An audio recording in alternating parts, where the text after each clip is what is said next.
Good morning, Monday morning, new week, new camera angle. Got a different mount for the camera. Hopefully this works a little better. My name is Nathan Lindorf with The Rational Independent. Today, the top topic on Reddit was an article by Business Insider. So we're mixing it up a little bit. Business Insider has a cultural article related to the Grammy performances. So apparently the Grammys were last night. I guess I'm out of it. I didn't even know, which is fine. They're basically irrelevant at this point. And there's a new artist, Sam Smith. Sorry, I am not up to date with all the cool new stuff these days. That's fine. I don't need to be. But you have an artist and he wants to be transgressive because that gets him clicks, that gets him attention, that gets him money. He's got to make a splash, he's got to make a name for himself. A few decades ago, how do you think Madonna became to be a household name? Because she did crazy stuff on stage that people went, oh my goodness, clutch my pearls. Now, different context, different day, still trying to poke the same button and say, oh, all those stodgy people, let me push on you and say, oh, your beliefs are outdated. They're outmoded. You're out of touch. You're not cool. Whatever you want to call it. Congratulations, I'm not cool. It is what it is. So, apparently, I watched a little clip of this. I don't care about the Grammys. Whatever. But I watched a little clip of this, and I guess it's some kind of Satan-themed worship. And reading the article, what's interesting about it is it's basically saying it's a tempest in a teapot. It's amazing how little material it takes to create a news article these days. So news, in quotes. This is a cultural commentary. If I distill it down, here's basically the facts in the article. The Grammys were last night. An artist performed. A senator tweeted about it. Article. It's stretched a bit thin. That's basically the whole thing. So Senator Ted Cruz says this is evil. Now, I'm inclined to agree, but these are people based on the way the article is written. The author seems to believe that we don't live in a world where there is good and evil. In other words, you have one party, Ted Cruz, which I'm off and on a fan of, we'll see. That's probably worth a whole other separate conversation. Saying something is evil. In other words, he's making a moral argument. He's saying that in my world, in my universe, there is a God who created this earth. There is a real devil who is trying to destroy human lives. And God and the devil are in opposition to each other. And we as people are left to make moral choices by choosing to obey and follow and promulgate the values of one side or the other. It's a binary choice. And that's right out of the Bible. If you look at it, Jesus says basically, you cannot serve God and mammon. Either you'll love the one or hate the other, or vice versa. The human heart can't have a divided loyalty. You have to choose good or evil.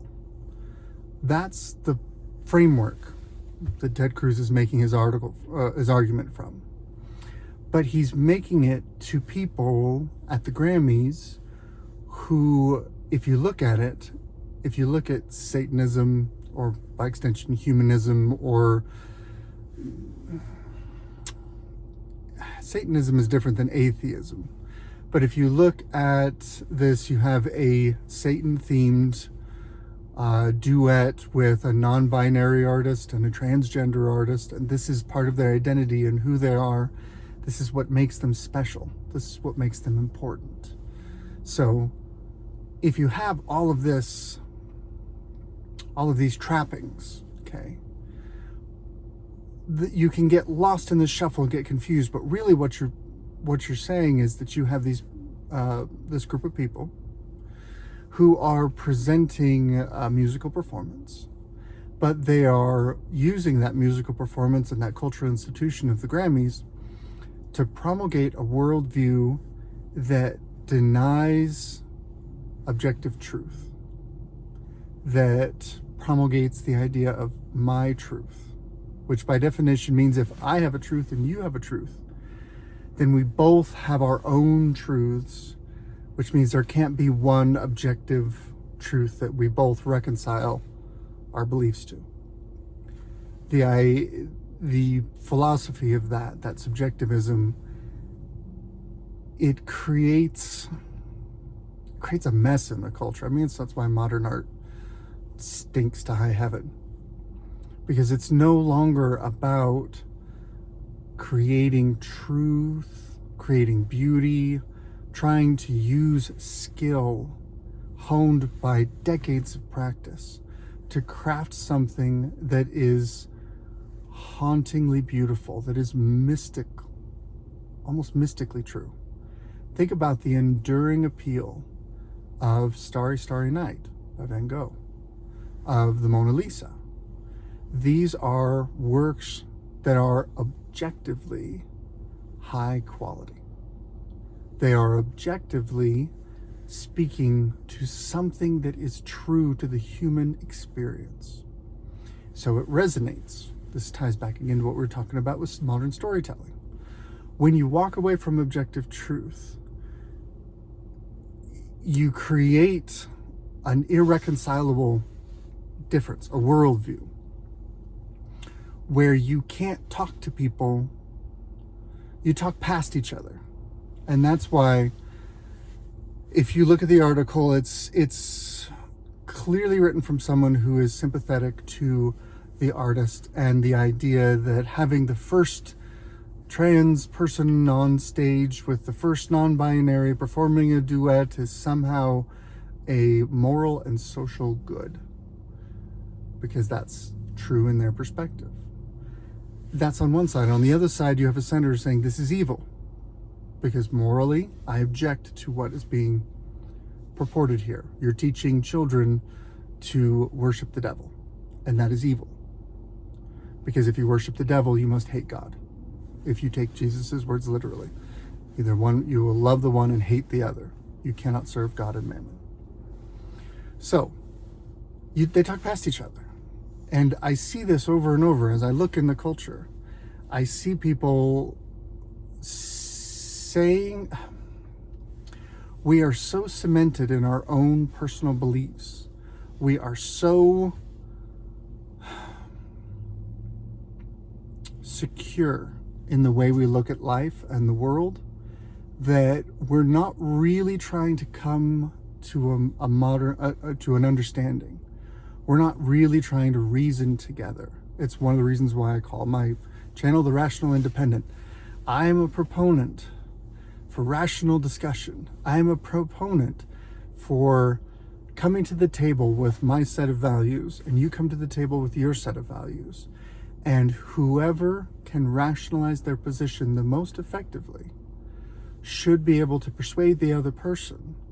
And then the two of us can, having changed or refined or solidified then our position, can perhaps move forward in a more united fashion.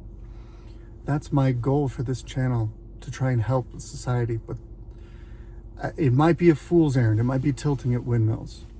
But the simple truth of it is, if you look at the big picture, that's the battle, is that we live in a world where if I wanted to, I can make a channel that just espouses right-leaning beliefs and just preaches to the choir and just says, rah, rah, look at those goobers, and mocks and castigates the left and looks for the least effective representation of their values and holds that up and says, look at this is trash. We need to throw this trash out. Vote Republican.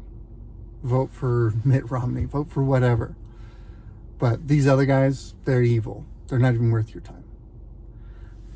Believe it or not, I could probably create a similar channel for the left and do the same thing and point out the pipsqueaks and schoolmarms and nerds on the right who don't care about those who are downtrodden, who want to preserve the cultural hegemony that has created so much white wealth and ground down the faces of the black and the oppressed in America, and by extension the world, as America has exerted undue influence over country after country for 100 years, tearing down regimes, setting up puppet governments, throwing their money around, throwing their weight around, turning poor countries into self-destructive wastelands. I mean, if you want to go down a rabbit hole, look at the actual negative impacts of charitable contributions to the economy of Haiti.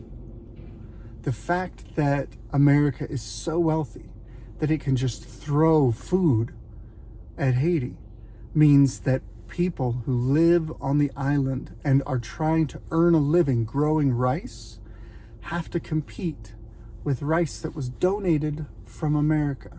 So their competitor is free. And you want them to stay in business? That's not going to work. That's not going to happen. So even when America tries to help, oftentimes it ends up hurting. It ends up trashing the place. So, what do you know? I could make a channel that goes either way, because I think it's important that you understand your own arguments and the other guy's arguments. I think you should be able to effectively, what's the word? Is propound the word? You should be able to be an effective proponent for your opponent's position. Now, I'm not a trained debater. I never did that in high school. This is just something that I've come to over the years. As a personal value of mine, I want to understand the other guy's goals, aspirations, and values, even if I disagree with them. And that's the irony of this, is that we live in a world with these weird purity tests. I have had multiple relationships where people no longer talk to me because they don't believe in me, or they don't believe what I believe. I'm not comfortable to talk with and to be around, perhaps because I challenge them, perhaps because we just talk, perhaps because I'm unwilling to echo what they're saying to me, but something about how I'm conducting myself makes them say, well, nope, block you on social media, no longer talk to you, personal life. Maybe I'm just a doofus, I don't know. But this has happened to me across multiple contexts. Family, social, church, etc. So it sounds like it's probably me. But setting that aside, I think also part of it is, if you're not with me, you're against me. If you're not part of my echo chamber, if you create dissonance in my life where you're saying things that make me uncomfortable, then I'm just gonna elect to not participate in what makes me so uncomfortable. So that's my Reddit rant for today. A very silly article with very little substance from someone who has a fundamentally different worldview from the people that he's commenting on, and yet won't acknowledge that. So what are you gonna do? So have a wonderful day. I appreciate your time, and take care.